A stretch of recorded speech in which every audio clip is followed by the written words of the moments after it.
ನಮಸ್ಕಾರ. ನಾನಿವತ್ತು ಸೋರೆಕಾಯಿದು ದೋಸೆ, ದೊಡ್ಡಕ್ಕಂತಲೂ ಹೇಳ್ತಾರೆ ಇದಕ್ಕೆ. ಸೋರೆಕಾಯಿ ದೋಸೆ ಮತ್ತು ಸೋರೆಕಾಯಿ ಸಿಪ್ಪೆ ಚಟ್ನಿ ತೋರಿಸ್ತಾ ಇದ್ದೀನಿ. ಒಂದು ಸೋರೆಕಾಯಿ ತೊಗೊಂಡಿದ್ದೀನಿ. ಇದರಲ್ಲಿ ನಾನು ಅರ್ಧ ಸೋರೆಕಾಯಿ ಹಾಕ್ಕೊಂಡಿದ್ದೀನಿ ದೋಸೆಗೆ, ಅರ್ಧ ಸಾಂಬಾರಿಗೆ ಹಾಕ್ಕೋತಾ ಇದ್ದೀನಿ. ಇದು ಸೋರೆಕಾಯ್ದು ಸಿಪ್ಪೆನ ಎಸೆಯೋದಿಲ್ಲ, ಅದನ್ನು ಸಿಪ್ಪೆದು ಚಟ್ನಿ ಮಾಡಿ ದೋಸೆಗೆ ಚಟ್ನಿ ಮಾಡ್ತಾಯಿದ್ದೀನಿ. ಹಾಗಾಗಿ ಸಿಪ್ಪೆಗಳನ್ನು ಹಾಗೆ ಇಟ್ಕೊತಾ ಇದ್ದೀನಿ. ಸೋರೆಕಾಯಿನ ಚೆನ್ನಾಗಿ ತೊಳೆದ್ಬಿಟ್ಟು ಸಿಪ್ಪೆ ತೆಕ್ಕೋಬೇಕು. ಎರಡು ಸೈಡದು ಇದು ಮಾಡಿಕೊಂಡು ಅರ್ಧ ಕಟ್ ಮಾಡ್ಕೊಂಡಿದ್ದೀನಿ. ಅದನ್ನು ಕಟ್ ಮಾಡ್ಕೊಂಡ್ಬಿಟ್ಟು ಇದು ಅರ್ಧ ಇದನ್ನು ಹಾಕ್ತಾಯಿದ್ದೀನಿ. ಉಳಿದಿದ್ದ ಅರ್ಧನ ನಾನು ಸಾಂಬಾರಿಗೆ ಹಾಕ್ಕೋತಾ ಇದ್ದೀನಿ. ಇದು ಸೋರೆಕಾಯಿನ ತುರ್ಕೋಬೇಕು, ಸಣ್ಣಗೆ ಇರೋ ಮೀಡಿಯಮ್ ಸೈಜ್ ಇದ್ರದ್ದು ಮಣೆ ಮೇಲೆ ತುರ್ಕೋಬೇಕು, ಗ್ರೇಟ್ ಮಾಡ್ಕೋಬೇಕು. ಸೋರೆಕಾಯಿ ಒಂದು ಅರ್ಧ ಸೋರೆಕಾಯಿ ಗ್ರೇಟ್ ಮಾಡ್ಕೊಂಡಿದ್ದೀನಿ. ಇದು ಸೋರೆಕಾಯಿ ತುಂಬ ಒಳ್ಳೆಯದು ಅಂತ ಹೇಳ್ತಾರೆ ಹೆಲ್ತಿಗೆ, ಮತ್ತು ಎಲ್ಲ ಥರದ ವಿಟಮಿನ್ಸು ಅದು ಎಲ್ಲ ಇದೆ ಅಂತ ಹೇಳ್ತಾರೆ. ಹಾಗಾಗಿ ಸೋರೆಕಾಯಿ ಆಗಾಗ ಮತ್ತು ಮೈಗೆ ಇದು ದೇಹಕ್ಕೆ ತುಂಬ ತಂಪು ಅಂತ ಹೇಳ್ತಾರೆ ಅದು ಸೋರೆಕಾಯಿ. ಹಾಗಾಗಿ ಆಗಾಗ ಯೂಸ್ ಮಾಡ್ಕೋತಾ ಇದ್ದರೆ ಒಳ್ಳೆಯದು ಸೋರೆಕಾಯಿನ. ಸೋರೆಕಾಯಿಗೆ ದೋಸೆಗೆ ಕೊತ್ತಂಬರಿ ಸೊಪ್ಪು ಸ್ವಲ್ಪ ಕಟ್ ಮಾಡಿ ಇಟ್ಕೊಂಡಿದ್ದೀನಿ, ಕರಿಬೇವಿನ ಸೊಪ್ಪು ಸ್ವಲ್ಪ, ಜೀರಿಗೆ, ಎರಡು ಮೆಣಸಿನ್ಕಾಯಿ ಸಣ್ಣಗೆ ಹೆಚ್ಕೊಂಡಿದ್ದೀನಿ. ಜಾಸ್ತಿ ಬೇಕಾದರೆ ನಿಮ್ಗೆ ಹಾಕ್ಕೋಬೋದು. ಸಣ್ಣಗೆ ಕಟ್ ಮಾಡಿ ಇಟ್ಕೊಂಡಿದ್ದೀನಿ.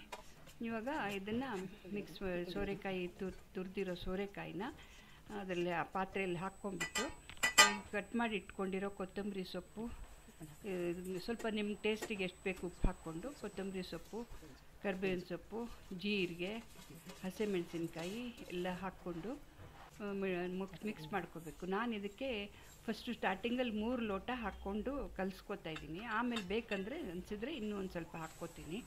ಈಗ 3 ಲೋಟ ಹಾಕ್ಕೊಂಡಿದ್ದೀನಿ. 3 ಲೋಟ ಹಾಕಿ ನೀರನ್ನು ಹಾಕಿಬಿಟ್ಟು ಕಲಿಸ್ಕೋಬೇಕು. ಇದು ಒಂಥರ ಸ್ವಲ್ಪ ಹೊತ್ತು ರವೆ ಸ್ವಲ್ಪ ನೀರು ಅಬ್ಸರ್ವ್ ಮಾಡ್ಕೊಳ್ಳೋಕ್ಕೆ ಬಿಡಬೇಕಾಗುತ್ತೆ. ಒಂದು 5 ನಿಮಿಷ ಕಲಸಾದ್ಮೇಲೆ ಇನ್ನೊಂದು ಲೋಟ ಹಾಕ್ಕೋತಾ ಇದ್ದೀನಿ ನೋಡಿ. ಸುಮಾರು 3/4 ಲೋಟದಷ್ಟು ಹಾಕ್ಕೊಂಡು ಕಲಿಸ್ಕೊತಾ ಇದ್ದೀನಿ. ಒಟ್ಟಿಗೆ ಟೋಟಲಾಗಿ 4 ಲೋಟ ನೀರು ಹಾಕ್ಕೊಂಡಂಗೆ, ರವೆನ ಹಾಕ್ಕೊಂಡಂಗೆ ಆಯಿತು. 4 ಲೋಟ ರವೆ ಹಾಕ್ಕೊಂಡಿದ್ದೀನಿ. ಇದಕ್ಕೆ ಹಾಕ್ಬಿಟ್ಟು ಕಲಸಿಟ್ರೆ ಅದು ರವೆ ಸ್ವಲ್ಪ ಮೆತ್ತಗಾಗುತ್ತೆ, ನೀರನ್ನು ಅಬ್ಸರ್ವ್ ಮಾಡ್ಕೊಳುತ್ತೆ. ಈ ಚಟ್ನಿಗೆ ರೆಡಿ ಮಾಡ್ಕೊತಾ ಇದ್ದೀನಿ. ಕಡಲೆಬೇಳೆ 1-2 ಸ್ಪೂನು, ಉದ್ದಿನಬೇಳೆ, ಇಂಗು ಹಾಕ್ತಾಯಿದ್ದೀನಿ, ಕರಿಬೇವಿನ ಸೊಪ್ಪು. ಇದು ಕಡಲೆಬೇಳೆ ನಾನು ಸ್ವಲ್ಪ ಹಾಕಿದ್ದೀನಿ, ಜಾಸ್ತಿ ಹಾಕಬೇಕು, ಚೆನ್ನಾಗಾಗುತ್ತೆ. ಅದು ನಂತರ ಕಮ್ಮಿ ಆಗಿಬಿಟ್ಟಿತ್ತು, ಇರಲಿಲ್ಲ, ಅದಕ್ಕೆ ಸ್ವಲ್ಪ ಹಾಕಿದ್ದೀನಿ. ಆಮೇಲೆ ಸಿಪ್ಪೆಗಳನ್ನು ಹಾಕಿಬಿಟ್ಟು ಸಣ್ಣ ಬೆಂಕಿ ಮೇಲೆ ಹುರ್ಕೊಂಬಿಟ್ಟು ಮೆಣಸಿನ್ಕಾಯಿ, ಒಣಮೆಣಸಿನ್ಕಾಯಿನೂ ಹಾಕಿದ್ದೀನಿ. 4 ಒಣಮೆಣಸಿನ್ಕಾಯಿ, 1-2 ಬ್ಯಾಡಗಿ ಮೆಣಸಿನ್ಕಾಯಿ, 4 ಸೇಲಂ ಮೆಣಸಿನ್ಕಾಯಿ ಹಾಕಿ ಹುರ್ಕೊಂಬಿಟ್ಟು ಸಣ್ಣ ಬೆಂಕಿನಲ್ಲಿ ಸ್ವಲ್ಪ ಬೇಯಿಸ್ಕೋಬೇಕು. ಬೇಯಿಸ್ಕೊಂಬಿಟ್ಟು ಮಿಕ್ಸರಲ್ಲಿ ಹಾಕ್ಕೊಂಡು, ಅದಷ್ಟು ಸಣ್ಣ ಬೆಂಕಿನಲ್ಲಿ ಬೇಯಿಸ್ಕೊಂಡು ಮಿಕ್ಸರ್ನಲ್ಲಿ ಹಾಕ್ಕೊಂಡು ಅದಕ್ಕೆ ಇದು ಒಂದು ಸ್ವಲ್ಪ ಕಾಯಿ, ಎಷ್ಟು ನಾನು ಸ್ವಲ್ಪ ಜಾಸ್ತಿ ಹಾಕಿದ್ದೀನಿ, ಬೇಕಾದ್ರೆ ಕಮ್ಮಿ ಬೇಕಾದ್ರೂ ಹಾಕ್ಬೋದು, ಹಾಕ್ದೇನೂ ಮಾಡ್ಬೋದು, ಹಾಗೇ ಬೇಕಾದರೆ ಮಾಡಿದ್ರೂ ಚೆನ್ನಾಗಾಗತ್ತೆ. ನಾನು ಸ್ವಲ್ಪ ಜಾಸ್ತಿ ಬೇಕು ಅಂಥೇಳಿ ಹುಣಸೆಹಣ್ಣು, ಕೊತ್ತಂಬರಿ ಸೊಪ್ಪು ಸ್ವಲ್ಪ ಹಾಕ್ಕೊಂಡು, ಉಪ್ಪು ಹಾಕ್ಕೊಂಡು, ಸ್ವಲ್ಪ ನೀರು ಹಾಕ್ಕೊಂಡು ರುಬ್ಕೊಂಡು ಚಟ್ನಿ ಮಾಡ್ಕೊಂಡಿದ್ದೀನಿ. ಈ ಚಟ್ನಿ ತುಂಬ ಒಳ್ಳೆಯದು ಮತ್ತು ಟೇಸ್ಟು ತುಂಬ ಚೆನ್ನಾಗಾಗುತ್ತೆ. ಈಗ ದೋಸೆ ಕಡೆ ಬರೋಣ. ದೋಸೆ ಇವಾಗ ಹಿಟ್ಟೆಲ್ಲ ಚೆನ್ನಾಗಿ ಸೆಟ್ಲಾಗಿದೆ. ಇವಾಗ ಸ್ವಲ್ಪ ಬೇಕಂದರೆ ನೀರನ್ನು ಹಾಕ್ಕೋಬೋದು. ಆಮೇಲೆ ಈ ದೋಸೆದು ಏನಂತ ಹೇಳಿದ್ರೆ, ಸ್ವಲ್ಪ ದೋಸೆ ಹಾಕ್ತಾ ಅದು ಕಲಸಿರೋ ಹಿಟ್ಟು ಸ್ವಲ್ಪ ಗಟ್ಟಿ ಆಗ್ತಾ ಇರುತ್ತಲ್ಲ, ಹಾಗಾಗಿ ಸ್ವಲ್ಪ ನೀರು ಹಾಕ್ಕೊಂಡು ಸ್ವಲ್ಪ ತೆಳ್ಳಗೆ ಮಾಡಿಕೊಂಡು ಹಾಕ್ಕೋಬೋದು.